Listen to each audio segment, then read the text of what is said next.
Bien. Michel Fize, qui êtes-vous?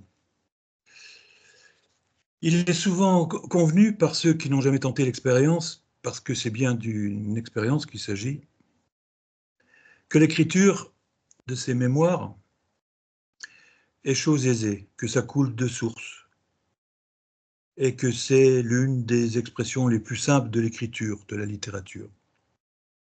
C'est évidemment pas le cas.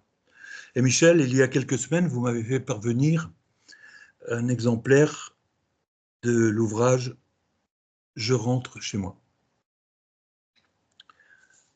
Un grand livre d'écrivain. Et l'éditeur que je fus pèse ses mots.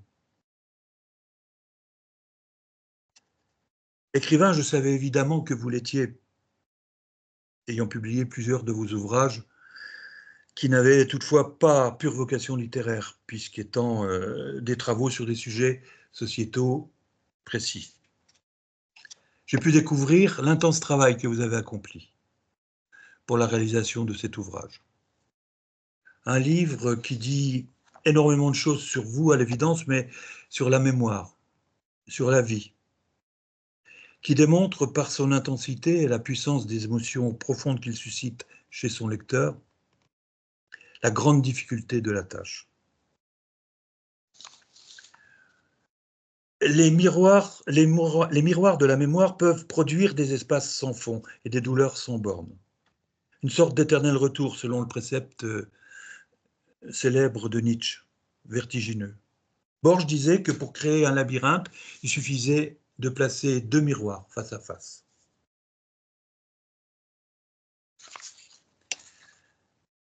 Voici en préambule de notre conversation le début de cet ouvrage.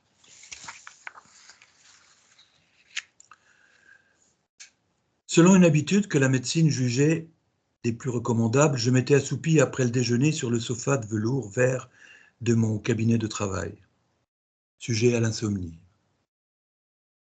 Je profitais de cette somnolence pour reprendre de l'énergie. D'ordinaire, je me réveillais vers les 5 heures de l'après-midi, après une légère collation que je faisais suivre d'un brin de toilette. Puis, ayant soigneusement rangé mes notes de cours dans une serviette de cuir noir, je descendais par l'escalier, refusant l'ascenseur vétuste. Les 4 étages de la tour Adolphe Thiers, je remontais alors le boulevard Saint-Michel jusqu'au quartier de Luxembourg, avant de m'engouffrer dans le jardin que je traversais d'un pas alerte. J'étais présent rue d'Assas, devant une bâtisse au regard sombre, la faculté de droit de Paris. J'arrivais toujours sur mon lieu de travail 30 bonnes minutes avant le début du cours que j'y dispensais. Évidemment, ça m'ennuyait beaucoup cette avance. Mais de toute ma vie, je n'étais jamais arrivé en retard nulle part. Ce jour-là, je m'éveillai brusquement, étonnamment. Je n'étais pas couché comme d'habitude, mais debout, droit comme une flèche de cathédrale, au beau milieu de la rue. Cela dépassait la raison. Je ne souffrais pourtant d'aucun somnambulisme. Je m'en serais aperçu. Par quel miracle pouvais-je donc me trouver ainsi, sur la chaussée, revêtu, non pas de ma robe de chambre, mais de mon costume prince de Galles, vêtement que je n'avais pas porté depuis plus de 30 ans. Bien entendu, ce costume ne m'allait plus du tout. J'avais pris en effet plusieurs kilos depuis ce lointain temps de jeunesse. C'était en quelque sorte comme si la vie me tombait soudain des mains. Comment, en effet, pouvais-je me trouver dans la ville de SP, précisément rue Jean-Mermoz, une rue rayée de la carte depuis la grande rénovation qui avait frappé cette antique ville de Seine-et-Oise 40 ans auparavant. Nous venons tous de l'autre monde, du monde de l'enfance. C'est le monde d'avant. Un monde qu'adulte, l'on ne reconnaît plus sur les vieilles photographies jaunies. On va jusqu'à douter parfois de l'avoir vécu pour de vrai. Balayé, oublié, comme disait Édith Piaf, je me fous du passé. Le réel, puisque c'est de lui qu'il s'agit ici, on le cherche, on s'en écarte, on s'en approche, on l'imagine. On ne peut faire davantage avec lui. De toute façon, c'est toujours le récit de l'histoire qui se dit et se fait devant nous. Tolstoï notait fort à cet égard que l'on a toujours l'impression de se rappeler des choses qui n'ont jamais existé. Et pour Albert Camus, les choses étaient on ne peut plus claires. On avance toujours à la surface de la vie, jamais, jamais dans la réalité. Réalité, fiction, comment les distinguer véritablement? Le réel du passé est fait de souvenirs qui affluent de partout, mais comment distinguer les vrais des faux? Une réminiscence en éveille une autre, et celle-ci, une autre encore. À la fin, on ne sait plus que faire de toutes ces réminiscences. Et pourtant, il faut les mettre en ordre. Mais comment? Faut-il indiquer un lieu, en oublier un autre, se remémorer telle personne et en laisser d'autres qui valent peut-être mieux? Notre vécu intérieur est très riche. Comment pourrions-nous éviter par conséquent de faire ces sacrifices de lieux et de gens? Donc on ne dit pas tout. Quoi qu'il en soit, soyons honnêtes, il y a des choses que l'on ne veut pas dire. Pas toujours des choses indignes du reste, non. Seulement des choses souvent insipides, dont on estime qu'elles ne méritent aucune attention. Des choses en somme qui ne disent rien de plus que ce qu'elles ne disent pas. Des choses sans intérêt sûrement.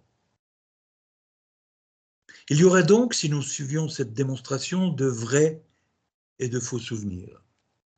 Les départager est une opération très délicate. L'imagination se glisse si aisément dans le réel qu'il suffit de la plus légère fissure de mémoire pour que l'esprit se retrouve presque à son insu dans une grande confusion. En conséquence, tous ces personnages dont les rêves nous encombrent deviennent plus vrais que les vraies personnes de la vraie vie. Ils respirent comme elles, souffrent comme elles. C'est ainsi. La difficulté reste bien entendu de démêler les chevaux de ce qui a réellement existé, de ce qui est le fruit de notre imagination. On sait naturellement que les choses douloureuses vécues ou imaginées sont les plus faciles à restaurer parce qu'elles s'ancrent profondément dans la mémoire, laquelle, on le sait, se détourne plus facilement des choses agréables. C'est le bonheur que l'on oublie d'abord. Méchant souvenir, imaginez un instant pour prendre ce seul exemple, tous ces morts qu'à leur insu nous sortons de leur tombeau. Même si nous savons qu'il ne faut pas les faire revenir à nous, que nous devons les laisser en paix, nous les ramenons à la surface de la terre. Ils sont alors si présents que l'on croirait qu'ils n'ont jamais disparu de notre vie. Ajoutons que le monde imaginaire est peuplé de tas de choses qui nous font peur. Je vais vous conter un rêve que j'ai fait il y a fort longtemps, un rêve extraordinaire. J'étais adolescent ou jeune homme, je ne sais plus bien, dans mon rêve, il y avait un crime odieux, dont j'étais l'auteur. Je me souviens que ce crime, c'était un crime sans visage, juste le crime de quelqu'un qui était enfoui à présent sous une dalle de béton, un crime commis sans raison, immobile. Rêve étrange, n'est-ce pas? Car dans un songe normal, on connaît la victime. Souvent une personne détestée, parfois soi-même, pourquoi pas. Mon rêve moi, n'avait clairement aucun sens. Je n'avais donc qu'un désir, m'en débarrasser au plus vite. Mais il n'y avait rien à faire. Il ne voulait pas me quitter. J'en arrivais à penser que peut-être je l'avais vraiment commis, ce crime, dans la vraie vie. C'était affreux, ce doute. Étais-je fou? Possédé par je ne sais quelle force diabolique, ma volonté s'enfuyait, ma conscience même. Il me fallut, je l'avoue, un long temps pour oublier cette histoire. Je ne sais pas comment ça s'est fait, mais ça s'est fait. Passé, présent, futur, ces temps se croisent naturellement. Nous vivons chacun de nous plusieurs vies. Vie d'enfant, vie d'adolescent, vie d'adulte se succèdent, se chassant parfois dans la douleur, c'est la règle. Avec le temps, tout s'en va, chantait Léo Ferré. Est-ce si sûr? À bien y réfléchir, rien de la vie d'avant ne meurt vraiment. Nul ne peut éteindre complètement son passé qui est sans doute, à bien y réfléchir, ce qu'il y a de plus vivant en nous. Un jour, sans crier gare, il jaillit à la mémoire. Il est là, exigeant, insolent. Il suffit d'un lieu, d'une rencontre, pour qu'il réapparaisse. Michel, je rentre chez moi. Le titre de votre ouvrage. Pourquoi? Pourquoi ce titre qui laisse à penser que vous étiez parti? Où? Sans toutefois en avoir conscience. Vraiment. Alors c'est vrai qu'il m'a fallu du temps pour arriver à cet écrit. Et je crois que effectivement, nous menons tous et nous avons tous mené, parfois à notre insu, plusieurs vies. Nous avons eu bien sûr une vie d'enfant, une vie de jeune homme ou de jeune fille, une vie de jeune adulte, une vie de plus vieil adulte, une vie de senior aujourd'hui. Et puis nous avons tenu, et ça a été mon cas, plusieurs rôles. Bien sûr, il y a pour moi le rôle qui est le plus connu du public, c'est le rôle de sociologue. Mais, comme je le disais dans le précédent entretien, c'est un rôle que je n'ai jamais considéré comme un rôle enfermant. Alors, je ne me suis jamais coupé des autres disciplines des sciences humaines, je ne me suis jamais coupé de la philosophie, et bien sûr pas de l'histoire. Et probablement ne me suis jamais coupé de ma propre histoire, hein, qui, comme je l'écrivais, effectivement, vous revient à la face à supposer qu'elle ait jamais disparu. Alors, ce qui permet peut-être d'ailleurs de dire que il est communément admis que baignant dans l'air du temps, on est imprégné des valeurs du temps. Là, j'ai envie de dire, peut-être avec une petite correction, que il n'y a pas de fatalité. On n'est pas obligé d'être imbibé de l'air du temps. Par contre, je crois qu'on est imprégné de son passé, hein, et que le passé effectivement ne disparaît jamais totalement. Ce qui permettra d'ailleurs dans un proche avenir de parler d'un thème qui est en rapport avec cet écrit, c'est celui de la résilience, hein. La résilience est-elle possible? Ou bien sommes-nous dans un processus, je dirais, plus compliqué d'accommodation permanente à des réalités qui, quelque part, sont toujours des réalités des réalités du passé.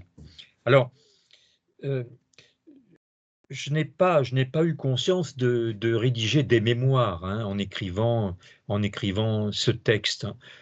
C'est peut-être pour employer une expression, c'est un récit romancé, mais très peu romancé et beaucoup autobiographique, hein, avec d'ailleurs ce qui fait l'intrigue du livre, hein, qui n'apparaît que beaucoup plus tardivement, c'est l'histoire de ce jeune homme, hein, qui, comme on le voit dans la première page, effectivement se retrouve subitement sur le lieu de son enfance et donc qui va retrouver les personnes de son enfance, à commencer par ses parents, mais avec l'âge de son nouveau présent. Donc, nous allons avoir un homme, donc moi en l'occurrence, hein, de 40 ans ou à peu près, qui va recroiser sa mère, hein, qui est même un peu plus jeune. Voilà. Et l'intrigue se fait autour d'un thème très très freudien, pardon, c'est-à-dire du fils qui va tomber amoureux de sa mère. Voilà, mais de sa mère, encore une fois, du temps d'avant. Voilà, donc c'est ce que je déroule ensuite. Alors, pour moi, ce sont des souvenirs d'un moment donné, peut-être évidemment les moments les plus importants de ma vie. Euh, je le disais, c'est dans une dimension un petit peu romancée, mais j'ai quelques appréhensions vis-à-vis du roman. Pour moi, écrire, c'est mentir. Euh, Mentir, évidemment, nécessairement, puisque ce sont des personnages fictifs que l'on met en scène, mais pour moi, ça m'est pas naturel, hein, parce que l'une de mes valeurs que l'on m'a inculquées, hein, c'est la sincérité, ne pas mentir. Voilà. Et contrairement à nos contemporains, euh, au moins pour un certain nombre d'entre eux, je n'ai pas le réflexe du mensonge. D'ailleurs, je ne sais pas mentir, même pour une bonne cause, même pour un fait ordinaire de la vie quotidienne. Voilà, ça m'est pas spontané, ça m'est pas spontané. Par contre, la sincérité, croire la parole de l'autre, euh, euh, c'est quelque chose évidemment qui est très fort en moi, mais qui peut poser problème. Parce que quand vous faites de la sociologie, par exemple, vous recueillez des paroles. Voilà. Et les paroles ne sont pas nécessairement des paroles sincères. Elles ne sont pas toujours volontairement insincères, mais il faut vérifier, hein, que ces paroles, évidemment, ont une certaine réalité. Voilà. Et pour moi, ça m'a toujours posé problème parce que spontanément, je crois ce que l'on me dit. Hein. Et encore aujourd'hui, j'ai tendance effectivement à accepter, à accueillir la parole de l'autre, comme si par définition une parole vraie. Voilà. Alors, Votre positionnement par rapport au mensonge, je pense que vous en avez conscience et vous l'avez vérifié, est un lourd handicap dans la société actuelle.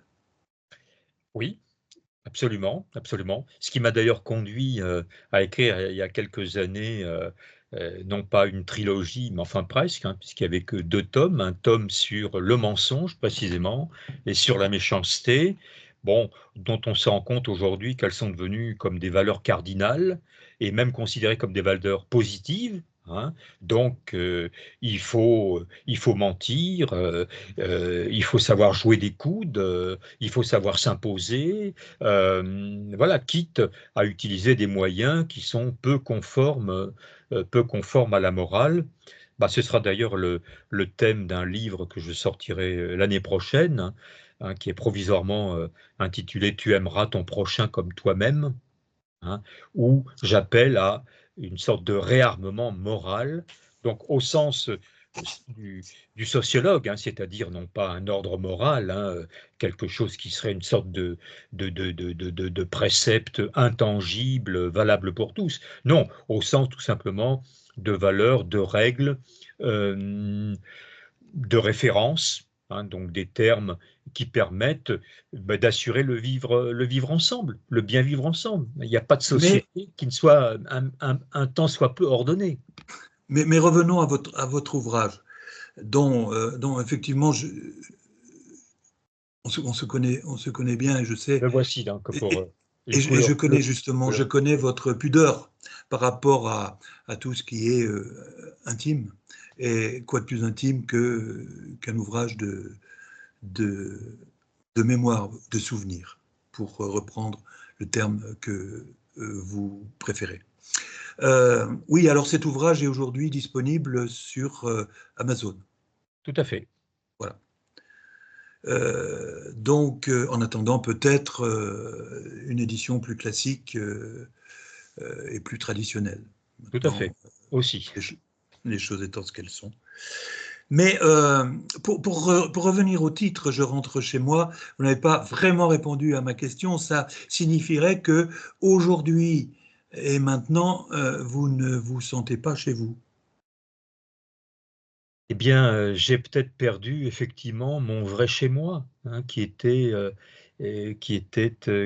avant, hein, dans un monde qui était dans un monde populaire, hein, de petites gens, sans histoire, hein, parce que je suis issu d'un milieu modeste, hein, non pas d'un milieu pauvre, parce que ce serait mentir, là, précisément, que de le présenter comme un milieu pauvre, hein. Je suis issu d'un milieu de petits commerçants, euh, euh, qui étaient donc mon père et ma mère, des gens bon, qui ne manquaient pas d'argent. On n'a pas manqué d'argent, hein, dans ces années 1950, 1960, hein. Le commerce, le petit, c'était le seul qui existait d'ailleurs, était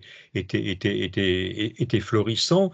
Euh, voilà. Et donc, j'ai été élevé dans une famille catholique, mais qui le montrait fort peu.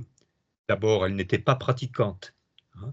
Donc, mes parents avaient été baptisés, ils avaient euh, convolé en juste noces, en passant devant monsieur le curé. Bon, j'ai suivi des années de catéchisme, voilà, et j'en ai acquis un certain nombre de valeurs, bon, qui ont aujourd'hui des mots qui sont parfois des mots un peu effacés ou qui ont Nous moins de reviendrons, sens. nous reviendrons, et c'est prévu, nous en avons déjà évoqué la possibilité de revenir sur effectivement toutes ces valeurs et leur origine dans votre passé, justement. Alors, je Mais crois que je voudrais rester chez moi. sur quelque chose de l'ordre de l'intime dans ce premier volet de la biographie. Ce dont nous venons de parler fera l'objet, bien évidemment, d'une deuxième partie plus technique. Mais redonner chair à des fantômes est une œuvre dantesque. Ils ne sont pas faciles à vivre, les fantômes, à la lecture de votre livre. Oui, parce que j'ai vécu une enfance, je dirais, compliquée. Euh, Ce n'était pas une enfance malheureuse, hein. Je n'ai pas baigné dans le malheur, mais bon, j'ai baigné dans ce qu'on appelait des vices à l'époque, hein, l'alcoolisme, Des hein, dysfonctionnements. oui, là, voilà, donc avec ce que peut comporter évidemment donc ce qu'on appelait le vice, hein, c'est-à-dire la violence, hein, l'angoisse, la peur. euh, et je crois d'ailleurs, c'est ce que je montre dans le livre, hein, je crois que toute ma vie a été placée sous le signe de la peur, hein, depuis tout petit. Euh, J'allais presque dire, j'ai appris à avoir peur, peur de tout, à tort et à travers, quelquefois. Voilà. Donc ça fait partie des choses qui sont imprégnées. Aussi, quelque chose qui est important, c'est la timidité, hein, parce que c'est vrai que quand on est un peu distant, ce qui est le propre du métier de sociologue, hein, par définition, c'est le cœur de la méthode, hein, on passe volontiers pour quelqu'un de froid. Voilà. Euh, alors, c'est vrai qu'il y a le public et le privé. On peut être chaleureux dans le privé et puis un peu plus froid dans le public, hein. Il y a de grands exemples, hein. Je pense là subitement à Jacques Chirac, hein, bon, qui était effectivement très simple dans sa vie courante, et puis qui ensuite, évidemment, était parfois un petit peu plus distant. Voilà, je crois que, contrairement peut-être à ce qu'on peut imaginer, je suis timide. Voilà, mais beaucoup le sont, hein. Mais Et en évoquant ces deux, ces deux termes, la timidité et la peur, euh, je crois que, en même temps, en évoquant votre origine modeste, euh, vous résumez en fait la véritable fracture entre ce qu'on appelle aujourd'hui les élites et, on va dire, un monde périphérique. Euh, les élites n'ont pas peur, les élites ne sont pas timides. le propre des gens qui sont de l'autre côté du périphérique, c'est la peur des fins de mois, la peur de sortir peut-être le soir pour certains, la peur tout simplement de tout quand on est dans la précarité.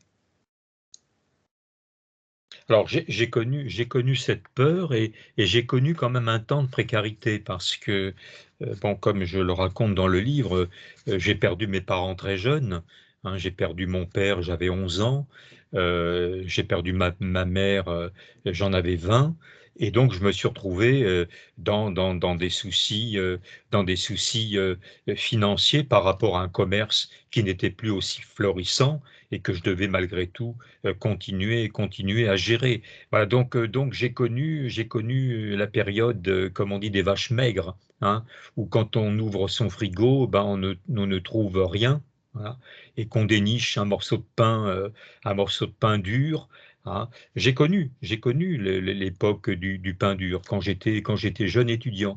Hein. Voilà, mais sans jamais me plaindre, parce que ça faisait aussi partie de des règles de famille. On ne se plaint pas. Voilà. Même quand on a mal, on doit supporter la douleur. Voilà. On ne doit pas médire des autres. On ne doit pas se prendre euh, plus qu'on est en réalité. Voilà. Et je pense que, pour revenir au terme mémoire, pour moi, mémoire, ça veut dire prétention. Voilà. Et je ne me crois pas de quelqu'un de suffisamment important pour avoir, j'allais dire, l'audace de rédiger des mémoires. Voilà. Mais voilà, je ne suis C'est pas simplement une Einstein. classification d'éditeur, en fait. C'est une classification Oui, d'éditeur, mémoire. bien sûr. Et à titre privé, il est bien évident que ce sont des souvenirs. Voilà, parce que les auteurs, quand même, veulent bien raconter leur vie en l'embellissant un petit peu, encore une fois. Voilà, donc on retrouve aussi le mensonge dans les mémoires. Hein. Mm. Pour moi, les mémoires n'ont de sens que si elles sont vraies, je dirais, dans la majeure partie des phrases, des phrases que l'on compose. Voilà, donc j'oubliais effectivement, avec la peur, il y a aussi la pudeur. La pudeur, voilà, c'est bah, ne pas se livrer plus qu'il ne faut. Hein. Bon, bien faire une ligne de démarcation entre la vie privée et, et, euh, et la vie publique. Et puis peut-être, alors ce sont des mots qui sont pas, et ça vous en conviendrez, très à la mode, modestie et humilité. Voilà. Hein. Écoutez, Michel, sur ces deux mots qui vous définissent, je pense assez bien, je vais inviter nos spectateurs à découvrir votre ouvrage. Je rentre chez moi, disponible donc sur Amazon, qui est vraiment un ouvrage d'écrivain. Voilà. Voilà, qui vous caractérise et qui permet peut-être de comprendre ce qui sous-tend en fait votre travail de sociologue et plus.